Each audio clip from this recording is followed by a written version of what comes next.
아이고. 안녕하세요. 제가 저번에 알파 6500 사용기를 준비한다고 말씀을 드렸는데, 제가 좀 이번 사용기에 공을 좀 들이려고 했었어요. 마침 스케줄도 이제 없고, 좀 신경을 많이 써주려고 했는데, 날씨가 너무 더워가지고, 제가 밖에서 이거를 좀 들고 다니면서 찍고, 좀 보여드리려고 했는데, 그거를 아무것도 못하게 됐어요. 제가 이제 광민감성 알러지가 있는데, 좀 햇빛에 오래 노출되면은 제가 좀 몸에 좀 스포 같은 게 좀 많이 나가지고 낮에는 제가 나갈 수가 없더라고요. 그래서 전부 조금 실내 안에서 좀 사용을 많이 했고요. 그리고 제가 조금 어차피 이거를 보시는 분들이 이제 뭐 스펙이나 카메라에 대한 스펙, 뭐 화소 이런 거에 대해서 궁금해 하시는 분은 없으실 거예요. 이걸 실제로 필드에서 써보고 어떤 장단점이 있는가에 대해서 제가 위주로 설명을 좀 드릴 거고요. 써보니까 정말 좋은 점도 많은데 대신에 안 좋은 점도 조금 있어요. 그거에 대해서도 조금 말씀을 드릴 거고요. 그리고 지난번과는 다르게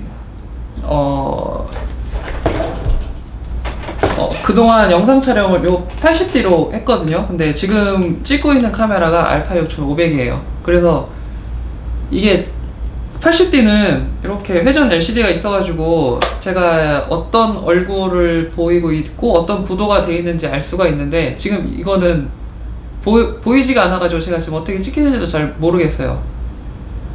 좀 걱정이 많이 되는데, 아무튼 제가 차근차근 좀 설명해 드리도록 하겠습니다.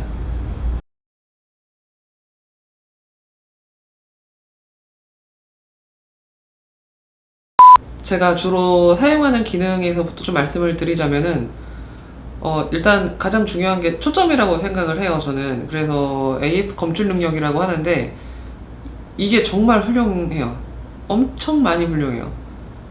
깜짝 놀랐어요. 제가 마지막으로 소니를 사용한 게 알파 마크2였는데, 알파 7 마크2였는데, 그 정도인 줄 알았어요. 초점 잡는 게. 근데, 와, 그니까, 사람이 이렇게 쭉 지나가면은, 만약 예를 들어 초점을 이걸 잡는 것도 되게 많아요. 사람이 되게 많은데 제가 초점을 어느 정도 잡을 것 같은 사람에다가 AF를 이렇게 살짝 갖다 대고 반셔터를 누르면은 그쪽 주변에 AF 검출 센서들이 반짝반짝해요.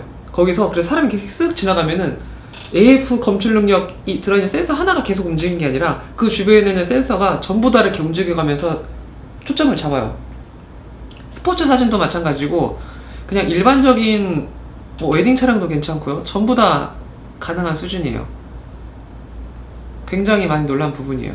그러니까 캐논처럼 어디 브랜드처럼 초점이 갑자기 뭐 나가서 걱정을 한다든지 이런 것까지도 걱정이 없을 정도예요. 두 번째로 제가 이제 알려드릴 부분은 화질인데, 특히 4K 영상 촬영이 타사 브랜드 캐논, 뭐 니콘은 뭐 이제 캐논, 뭐 다른 뭐 기타 브랜드를 통망라를 해도 소니가 제일 좋은 것 같아요. 나중에 이걸 알아본 건데, 소니는 처음부터 찍을 때 4K로 찍는 게 아니라 6K로 찍어요. 6K로 찍어서 그걸 다시 압축해서 4K로 저장을 하는 건데, 그래서 그런지는 모르겠는데 화질이 정말 좋아요. 정말 깜짝 놀랐어요. 이렇게 화질이 좋다 보니까 이걸 사진으로 찍어서 봐도 사진도 화질이 좋아요. 예전 정말 옛날 소니가 아니더라고요. 소니를 정말 오랜만에 썼는데 사진 화질도 좋고 영상 화질도 좋고, 이걸 가지고 나중에 후반 작업을 했을 때도 뭐 부족함이 하나도 없어요. 세 번째는 손떨방이에요. 캐논은 바디 중에 몇 개가 손떨방이 있는 바디가 있어요. 근데 그건 동영상에서만 작동을 하고 그게 소프트웨어 보정으로 제가 알고 있는데, 찍고 나서 보면은 사용자가 난 이렇게 찍었는데 좀 다르게 나와요. 테두리가 조금씩 잘린다거나 이런 식으로 보정을 해줘서. 근데 알파 6500은 우측 손떨방이 그냥 바디 안에 들어가 있기도 하고, 몇 렌즈들은 손떨방 기능 렌즈가 OSS라고 하는데, 그게 같이 서로 손떨방 작용을 하니까 뭐 야간에서도 물론이고 영상에서도 그게 엄청난 이점이거든요. 그래서 제가 결정적으로 알파 6500을 구매하게 된 원인 중에 하나가 그 이 손떨방이에요. 뭐 손떨방이 있으니까 조금 어려운 곳에 노출이 부족한 사진에서도 사진을 많이 찍을 수도 있고, 그리고 삼각대가 그렇게 필요 없을 정도로 사진을 찍을 수 있어요. 이거는 영상에서도 그렇지만 굉장한 전 이점이라고 생각을 해요. 그 밖에 소니는 플레이 메모리즈라는 기능이 있어요. 바디에서 와이파이가 돼서 자체 내 사이트에 들어가서 어플리케이션을 받아서 그거를 촬영에 쓸 수가 있는데, 저는 타임랩스 어플을 한번 받아봤어요. 타임랩스 어플이 기본적으로 들어있는 줄 알았는데 없어가지고 구매를 해서 사용을 했는데, 그 앱 자체도 완성도도 많이 높기도 하고요. 기능도 좋고요. 그리고 편해요. 그리고 다른 기타 세부적인 조정이 바디에서 가능해요. 그래서 커스텀이 쉽고요. 그래서 이제 쓰다 보면은 본인에 맞게 커스터마이징 하는 게 쉬워요. 이제 좋은 기능을 말씀을 드렸는데, 제가 써오면서 저 느꼈던 단점을 또 몇 가지 말씀을 드려볼게요.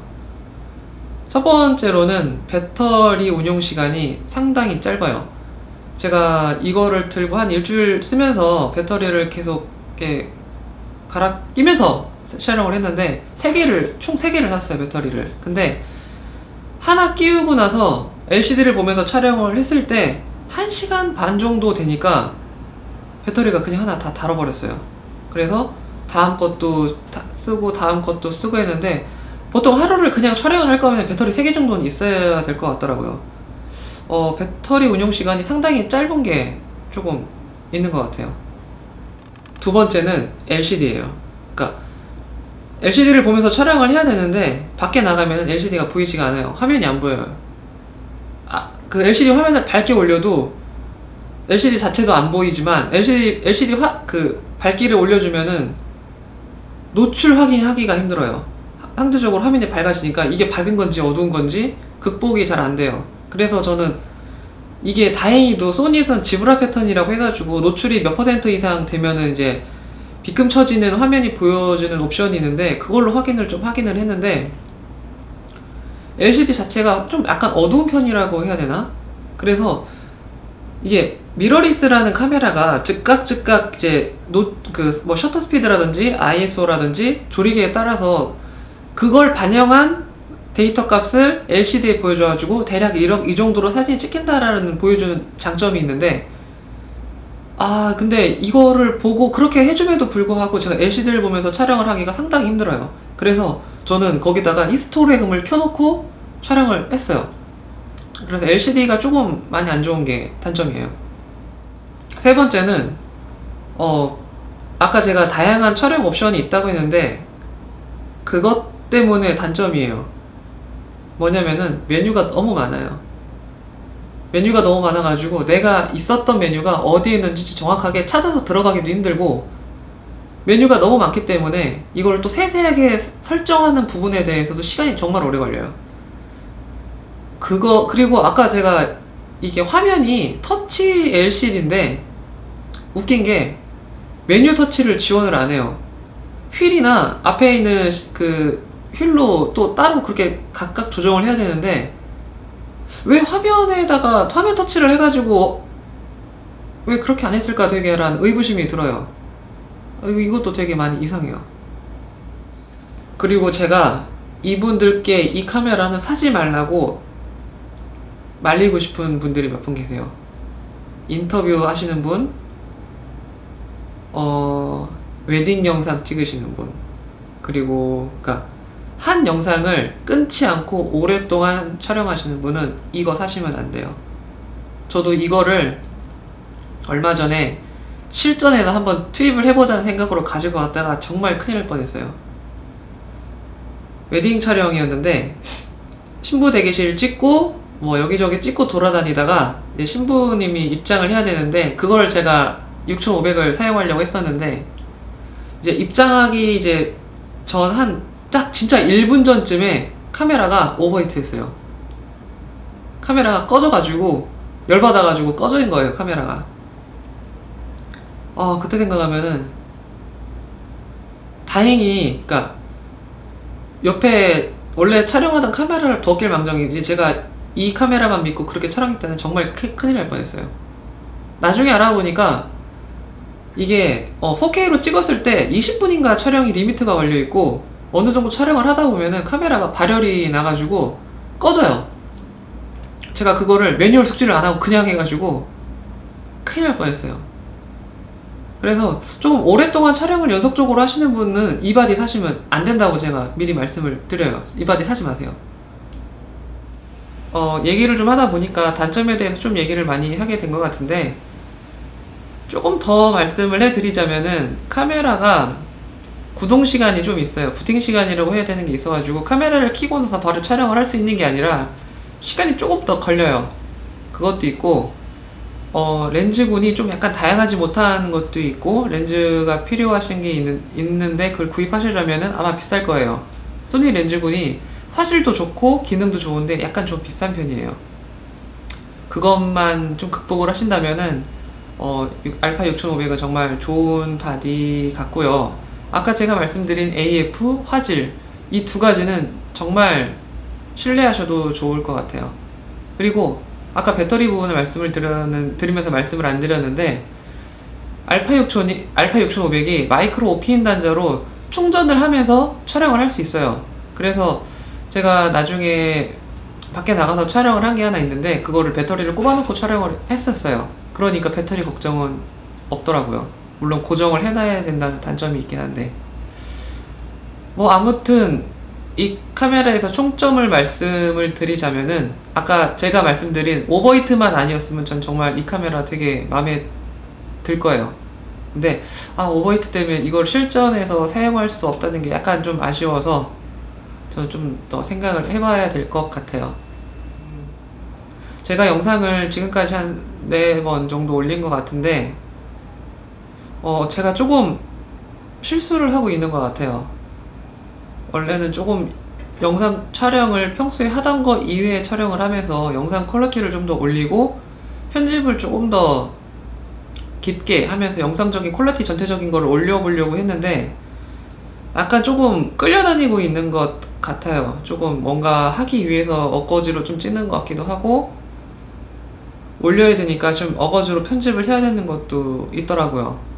그래서 제가 조금 원래는 일주일에 한 번 정도 올리려고 했었는데, 좀 영상적인 퀄리티를 위해서 조금 이제 시간이 조금 더 걸리더라도 조금 더 영상적인 미를 신경을 쓰신다고 생각을 해주셨으면 좋겠어요. 앞으로 영상은 계속 올리긴 하겠는데 시간이 좀 더 필요하게 좀 여유있게 작업을 하고 싶어요. 어차피 기다리시는 분들은 없으실 테니까 그냥 제 자기 만족을 올리는 거기 때문에 좀 그런 점도 조금 양해를 좀 부탁드리겠습니다. 다음 영상은 지금까지 영상들보다 조금 더 퀄리티에 신경을 쓰고 내용적인 면도 신경을 써서 인사를 드리도록 하겠습니다. 아이고, 많이 덥네요 요즘에. 아무튼 더위 조심하시고요. 고맙습니다.